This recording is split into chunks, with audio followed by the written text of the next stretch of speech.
ग्राम रसूलपुर के कुरवा खुर्द गांव के सम्मानित आयोजक साथी, समस्त महिला कमेटी रसूलपुर कुरवा खुर्द कमेटी के संरक्षक भाई अजीतपुर नीलू गौर जी, प्रबंधक माता सावित्रीबाई फूले निःशुल्क कोचिंग सेंटर रसूलपुर। और इस कार्यक्रम को कई दिन से लगातार बुद्ध के उपदेशों को, बाबा साहब के कृतित्व को, व्यक्तित्व को आप लोगों को कथा के माध्यम से, गायन के माध्यम से, वादन के माध्यम से, क्रांतिकारी कथावाचक अर्चना बहुत जी, उनके सभी सम्मानित कलाकार साथी, कमेटी के सम्मानित सभी पदाधिकारीगण हमारे साथ चलकर आए, समाजवादी पार्टी के जिले के सम्मानित उपाध्यक्ष हमारे छोटे भाई आदरणीय हेमंत सिंह पाल जी, रनिया से चेयरमैन प्रतिनिधि और जिला पंचायत सदस्य आए भाई आर.के. दिवाकर जी, हमारे साथ चलकर आए जिला सचिव भाई सुरेश सक्सेना जी,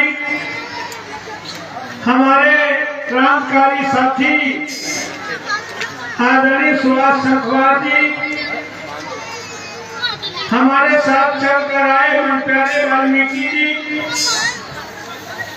मन पर उपस्थित सभी साथीगण, सामने बड़ी संख्या में बैठी हमारी मां शक्ति, सामने बैठे हमारे बुजुर्ग नौजवान साथीगण, प्यारे बच्चों, मैं सबसे पहले इस कार्यक्रम के आयोजक टीम को,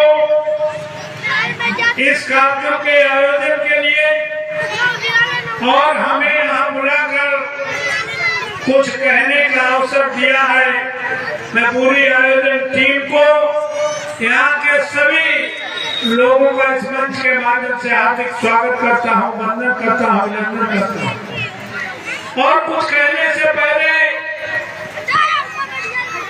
तथागत बुद्ध को, बोधसत्व बाबा साहब अम्बेडकर को नमन करते हुए आपसे कुछ शब्द आपके बीच में रखना चाहूंगा। इस धरती पर भगवान बुद्ध ने 2500 साल पहले क्या कहा?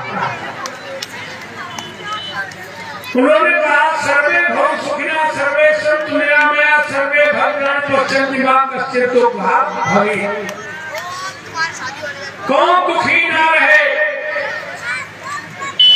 केवल मानव जाति नहीं, पशु पक्षी नहीं, पेड़ पौधे नहीं, चर अचर गोचर कोई दुखी न रहे। इस धरती पर इतनी बड़ी कल्पना करने वाला, इतना बड़ा कल्याण करने वाला धरती पर कोई भगवान आज तक न द्वापर में, त्रेता में, न सतयुग में पैदा नहीं हुआ। तो भगवान बुद्ध को नमन करता हूँ।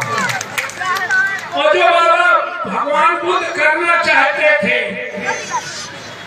जो भगवान बुद्ध ने कल्पना की थी,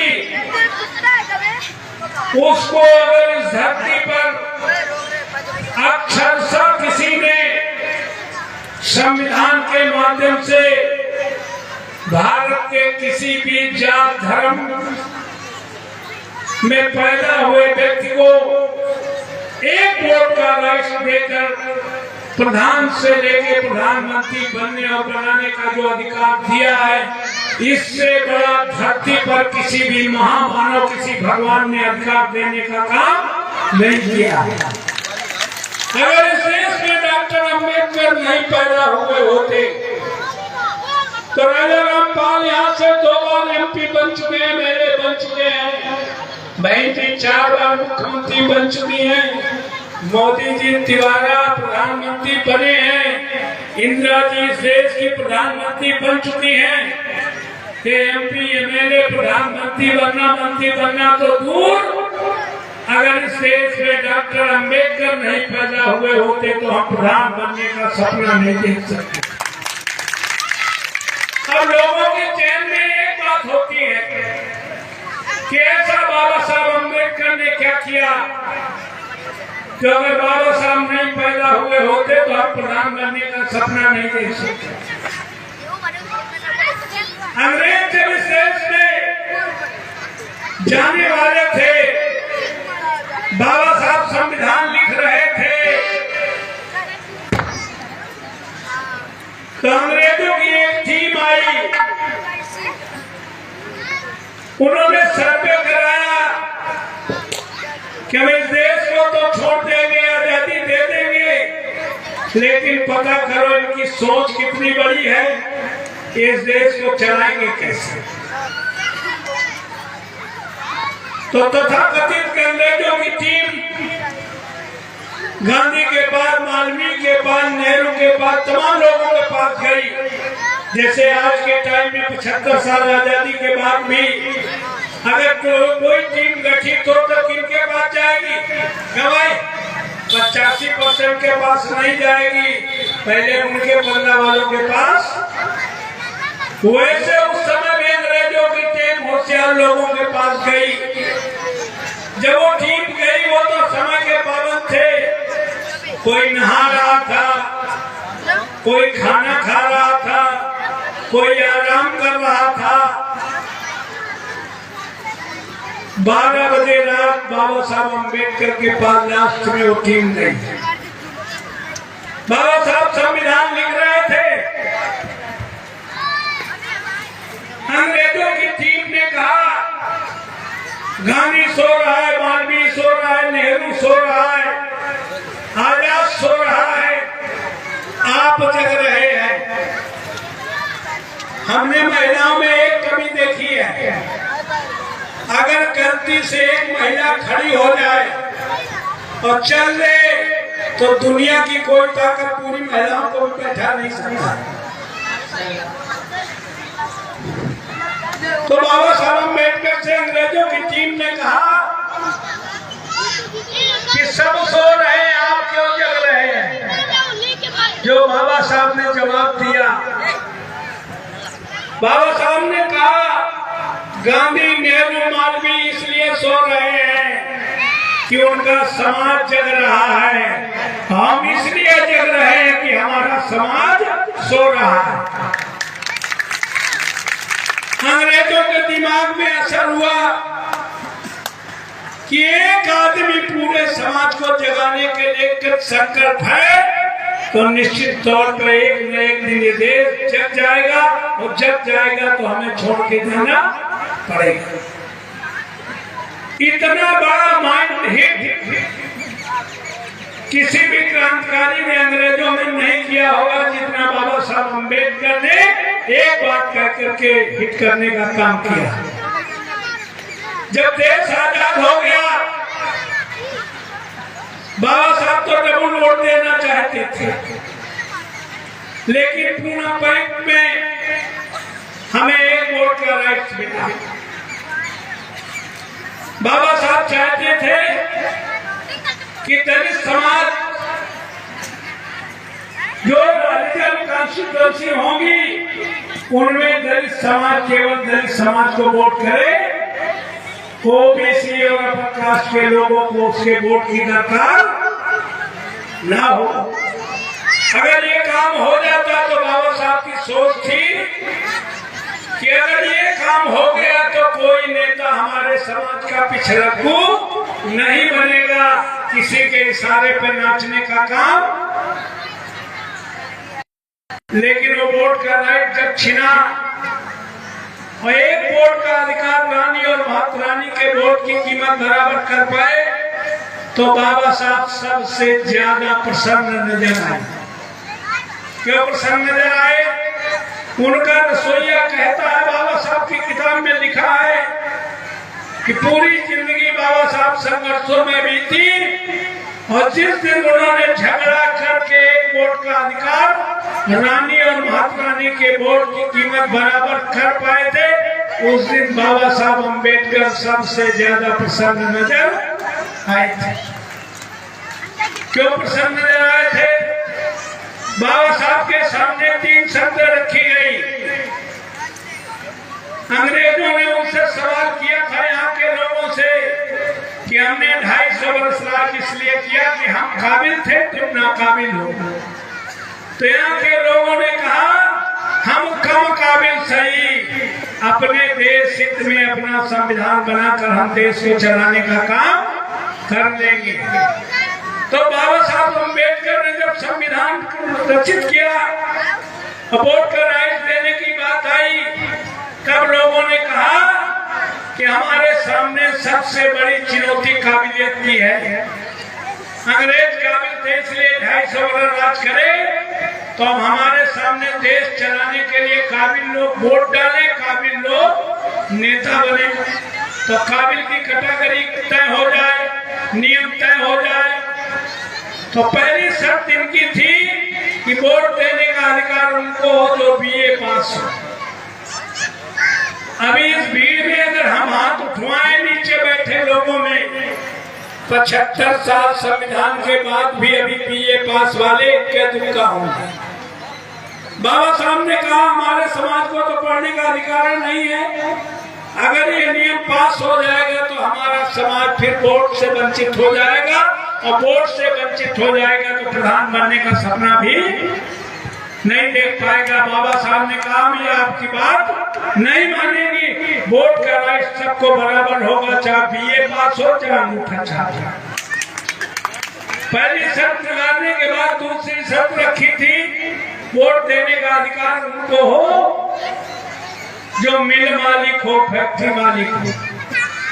बाबा साहब ने विचार किया कि हमारे समाज के पास तो आटा चक्की भी नहीं है, ये भी नियम पास हो जाएगा तो फिर प्रधान बनने का सपना नहीं देख पाएंगे। बाबा साहब ने ये भी शर्त नहीं मानी। तीसरी शर्त रखी गई वोट देने का अधिकार उनको हो जो जमींदार हो, हाँ काबिल होता है ना, जिसके पास सबसे ज्यादा जमीन हो, चाहे तो बिरादरी का आदमी हो, काबिल है कि नहीं? वो खैर नाम सब जाने, ओके बात सब माने। क्यों भाई? बाबा साहब ने कहा कि हमारा समाज तो ज्यादातर भूमिहीन है, अगर ये भी नियम पास हो जाएगा तो प्रधान बनने का सपना, एक छोटे लाल का भी प्रधान बनने का सपना, जो बाबा साहब पैसे से पद से नहीं बिके, कोई समझौता नहीं किया, महामानव कभी अपने लिए, अपने परिवार के लिए, अपने बीवी बच्चों के लिए, अपने बिरादरी के लिए नहीं, समूचे मानव समाज के अधिकारों के प्रति किसी कीमत पे कोई समझौता नहीं करता है, वही तो महामानव होता है। वो बाबा साहब ने वोट दे करके आपको प्रधान से लेके प्रधानमंत्री बनने का अवसर दिया, लेकिन उस वोट की कीमत न जानने के कारण 75 साल में हम आए हैं। वो संविधान जो बाबा साहब अम्बेडकर ने प्रधान से लेकर प्रधानमंत्री बनने कथा और भीम कथा में आने वाले लोगों कि इसको हमारा की बर्दाश्त करने का काम नहीं करेंगे। करने वाले हैं, किसी को दिख रहा था, नेता को दिख रहा था कि नहीं दिख रहा था, हमारी बहन जी को दिख रहा था कि नहीं दिख रहा था, बाकी नेताओं को दिख रहा था कि नहीं दिख रहा था, लेकिन आपको मालूम है कि हमने 26 नवंबर जो संविधान दिवस है, 26 नवंबर 2023 को इसी पार्टी मुख्यालय पर हमने संविधान बचाओ भागीदारी पाओ महारैली करने का काम अगर किसी ने किया था तो आपके भाई, आपके साथी ने किया था। हमें पहले से दिख रहा था, हमारे देश के नेताओं को चुनाव के समय संविधान बदलने के समझ में आया। अरे ये संविधान तो अटल बिहारी वाजपेयी के टाइम में बदलना चाहते थे, इनका संविधान लिखा रखा है, रचना नाम का संविधान बनाया है। चूंकि ने सबसे बड़ा अगर कष्ट है तो भारत के संविधान निर्माता बाबा साहब अम्बेडकर के नाम कैसे हो गए? यानी हम सब नालायक थे, केवल एक लायक थे, वो बाबा साहब अम्बेडकर थे।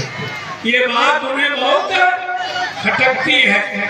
वो सब कुछ बदलना चाहते हैं और वो जानते हैं अगर सत्ता हमारी होगी तो जो हम कहेंगे वही संविधान। अब इस समय 10 साल से तो मोदी संविधान चल रहा है, ईडी संविधान चल रहा है, सीबीआई संविधान चल रहा है, कोर्ट का संविधान चल रहा है कि नहीं चल रहा। और अभी तो कल ही अपने भाषण में कहते कहते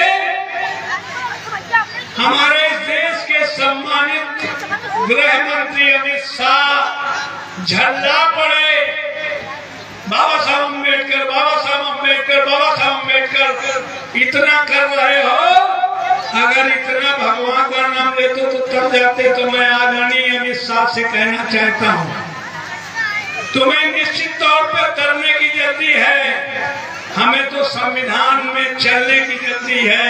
अब तुम्हें ऊपर जाने की जल्दी है तो गद्दी छोड़कर राम नाम जपना शुरू करो और ये सत्ता बहुजनों को सौंपने का काम करो। हम लोग इस देश को चलाने का काम करते हैं। तो इसलिए मैं आप लोगों से कहने आया कि बाबा साहब अम्बेडकर ने कहा था कि हमने एक वोट का राइट देकर तुम्हें राजनीतिक आजादी देगी।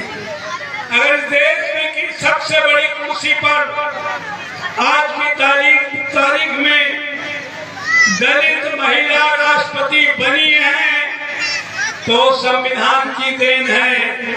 अगर बाबा साहब अम्बेडकर आरक्षण न दे गए होते तो 75 साल आजादी के बाद तुम्हें कोई प्रधान बनाना भी पसंद नहीं करेगा।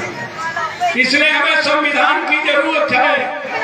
संविधान नहीं रहेगा तो हम फिर से गुलाम हो जाएंगे। यही तो भारतीय जनता पार्टी वाले और हमारा समाज लगा है 5 किलो अनाज में,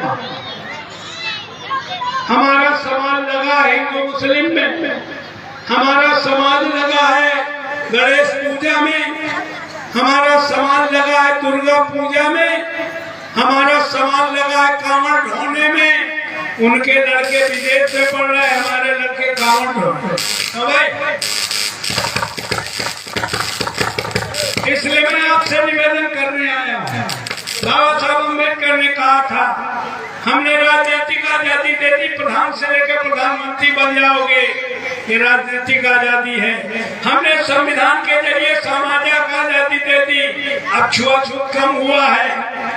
हमने इसके जरिए धार्मिक आजादी दे दी, लेकिन बाबा साहब अम्बेडकर ने कहा ये तीनों आजादी तब तक अधूरी है जब तक आर्थिक आजादी ना मिले, जब तक इस धन धरती का सही बंटवारा ना हो तब तक ये तीनों आजादी से कुछ होने वाला। इसके लिए बाबा साहब अम्बेडकर ने कहा था कि तो चौथी जो आर्थिक आजादी है, इस आजादी के लिए तुम्हें एक और आजादी की जंग लड़नी पड़ेगी। लेकिन चौथी आजादी तो भूल गए, हम 5 किलो राशन में टूट पड़ गए। सुबह से शाम तक कोई काम नहीं है। कोटेदार के चबूतरे पर लोग अनोखा बिछाए 8-8 घंटे इंतजार कर रहे फ्री के राशन का। तो भाई गलत बात कह रहा हूँ। तो ये आर्थिक आजादी के बारे में इस देश में एक ही मसीहा पैदा हुए जिसने बाबा साहब अम्बेडकर की बात को मानकर उन्होंने सामाजिक परिवर्तन आर्थिक मुक्ति आंदोलन शुरू किया। उस नेता का, उस मसीहा का नाम मानवर कांशीराम साहब है। मानवर कांशीराम साहब के हम चेले हैं। सामाजिक परिवर्तन आर्थिक मुक्ति के लिए हम लोगों ने संघर्ष किया है। और जब पहली बार हम पार्लियामेंट में पहुंचे 2004 में बहुजन समाज पार्टी से, हमने 110 सांसदों ने एक याचिका पार्लियामेंट में डाली। उसमें हमने आरटीआई के तहत पूछा कि इस देश में कितने मतदाता हैं और प्रति मतदाता पर मंथ आर्थिक इनकम इस देश की कितनी है सकल घरेलू आय से। आरटीआई के तहत 2005 में जवाब मिला 67 करोड़ मतदाता हैं और प्रति मतदाता सकल घरेलू आय से राष्ट्रीय आय 3500 रुपए है। कब? 2005 में। अब कितना है? 2024-21 साल पहले 3500 रुपए प्रतिबंध आय थी, इनकम थी। उस समय के राजीव गांधी जी जो प्रधानमंत्री थे, उन्होंने कहा था जब भारत सरकार से 1 रुपया चलता है तो 90 पैसे बिचौलिए खा जाते, 10 पैसा जमीन में आता है। तब हमने पार्लियामेंट को 110 सांसदों ने सुझाव दिया, जब 90% पैसा बिचौलिए खाते हैं तो बिचौलिए हटा करके देश में एक पार्लियामेंट में कानून पास किया जाए, उसको वोटर इंसेंटिव कहो, न्यूनतम गुजारा भत्ता कहो, वोटर पेंशन कहो। जब देश की इनकम 3500 है तो आधी इनकम देश के विकास के लिए जाए, और आधी इनकम 67 करोड़ 100 मतदाता थे, अब तो 81-82 करोड़ है। इनके खाता 0 पैसे से, अभी 0 पैसे से खुले हैं किसानों खाता सबके। ऐसे खाता खुलवाओ। जब देश की इनकम 3500 है तो 1750, देश की इनकम 5000 हो तो 2500, देश की इनकम 10,000 हो तो 5000। आज की तारीख में अगर 40,000 50,000 हो तो 25,000 पर मंथ इसके खाते में डालना शुरू करो। ये अगर पड़ जाए फिर वृद्धा पेंशन, विधवा पेंशन, विकलांग पेंशन, मिड डे मील, शादी अनुदान, कन्याधन, बेरोजगारी भत्ता, रोजगार गारंटी योजना, ये जितनी फिजूल की रेवड़ी है, इनको बंद करके राष्ट्र की आय में सीधे सीधे आर्थिक आजादी के रूप में पैसा देना शुरू करो, तो बुद्ध का भारत आज बन जाएगा। बुद्ध का भारत कैसे बन जाएगा अनिता जी? बन जाएगा पत्नी को पति के सामने, पति को पत्नी के सामने, भाई को भाई के सामने, बाप को बेटे के सामने, बेटे को बाप के सामने, लंगड़े अपाहिज भाई को किसी के सामने हाथ फैलाने की जरूरत ना पड़ेगी। बुद्ध का भारत बन जाएगा कि नहीं बन जाएगा भाई? ये आर्थिक आजादी की ओर बाबा साहब अम्बेडकर ने इशारा किया था, लेकिन वो मुकाम पहुंचे नहीं। फिर 5 किलो अनाज में, कौनो बटाई पे खेती में, कौनो शराब की बढ़िया कच्ची और पक्की दारू में, नगद पैसा में बिकने शुरू हो गए। मैं आज कहने आया हूँ, दुखी मन से कहने आया हूँ, देश का संविधान खतरे में है। अभी भी अगर इस बुद्ध कथा के लिए आपने परमिशन को अप्लाई किया होगा तो भगवती जागरण में जितने जल्दी मिल जाता है, गणेश पूजा में जितने जल्दी पंडाल लग जाए, ढोल बज जाए, और लग जाए, वहाँ परमिशन की जरूरत नहीं है। लेकिन बुद्ध कथा, भीम कथा के लिए बड़े बड़े पापड़ बेचने की जरूरत पड़ती है। क्यों? वो चाहते हैं कोई राजा रामपाल जैसा आएगा, इन चिड़ियों को समझा जाएगा। क्या समझा जाएगा? तुम्हें पता है, पहलिया आता है तो जाल बिछाता है, दाना फेंकता है, चिड़िया फंसती है कि नहीं फंसती? भाई चिड़िया फंसती है कि नहीं फंसती? इस 10 साल में सारी चिड़िया फंस चुकी है। तो एक दिन हमारा जैसा आदमी चिड़ियों को मिल गया, उसने कहा भाई तुम होशियार हो जाओ, बहरिया जब भी आए चाहे जाल बिछाए, दाना चाट डाले तो तुम उतरने नहीं ऊपर से। तो उसने अपनी चिड़ियों में रंग लगा दिया, जितने को समझाया उनमें रंग लगा दिया। चिड़िया इतना पढ़ लिया हमारी बात को, बहरिया आएगा, जाल बिछाएगा, दाना डालेगा, फंस मत जाना, इतना सुन लिए, यही रटने लगी। बहरिया ने जाल बिछाया, दाना डाला, चिड़िया पेड़ के ऊपर से कह रहे बहरिया आएगा, दाना डालेगा, जाल बिछाएगा, फंस मत जाना। बहरिया ने सोचा कोई राजा रामपाल आ गया, इसको कुछ समझा गया, ये इस दाने में फंसने वाले नहीं है। दूसरे दिन बहरिया ने उसी दाने में वर्क लगा दिया, चमकीला वाला, और फिर जाल बिछाया, फिर दाना डाला। चिड़ियों ने सोचा वो दाना नहीं है जिसमें हम जमाने से फंस रहे थे कोई, ये तो दूसरा दाना है, इसमें फंसने वाला दाना थोड़ी है। वही 10 साल में आदरणीय नरेंद्र मोदी जी ने नया नया चारा फेंक कर गणेश पूजा, भगवती जागरण, और बढ़िया कांवड़ वाले के ऊपर फूल बरसा, 5 किलो फ्री का अनाज का तुम्हें लाली पाप दे करके इस बहुजनों को फिर से हैंड टू माउथ बनाने का काम कर दिया, फिर ये दूसरों के इशारे पर नाचने के लिए मजबूर कर दिया।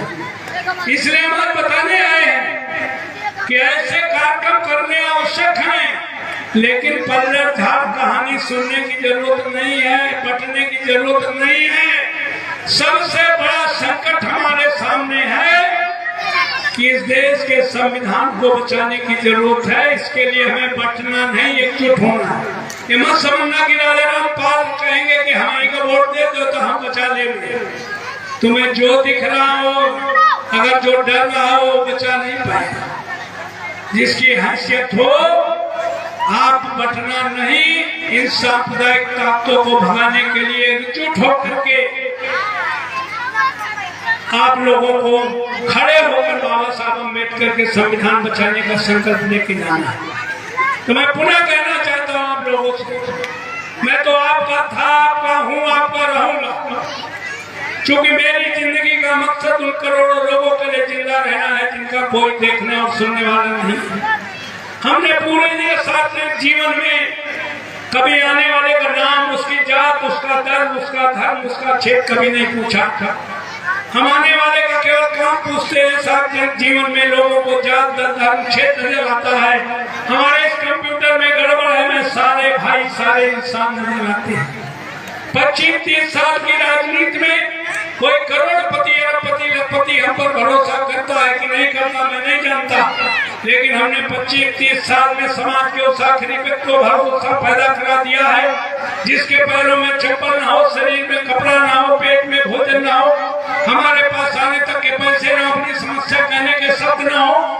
150 किलोमीटर की सराउंड में 1 करोड़ की आबादी वाले कानपुर नगर देहात में समाज की आखिरी पंक्ति में खड़ा आदमी भरोसा करता है कि राजा रामपाल को टेलीफोन करेंगे, मदद हो जाएगी, राजा रामपाल के पास चले जाएंगे, मदद हो जाएगी। ये भरोसा समाज के उस अंतिम व्यक्ति को हमारे शरीर की अंतिम सांस तक कायम रहेगा। यही मेरी जिंदगी का उद्देश्य है, यही बाबा साहब अम्बेडकर के प्रति, यही भगवान बुद्ध के प्रति सबसे बड़ी हमारी श्रद्धा सुमन अर्पित करते हुए आज टीम को बहुत बहुत आभार करते हुए अपनी वाणी को विराम देता हूँ। जय भीम, जय भारत, नमो बुद्धाय। हमारी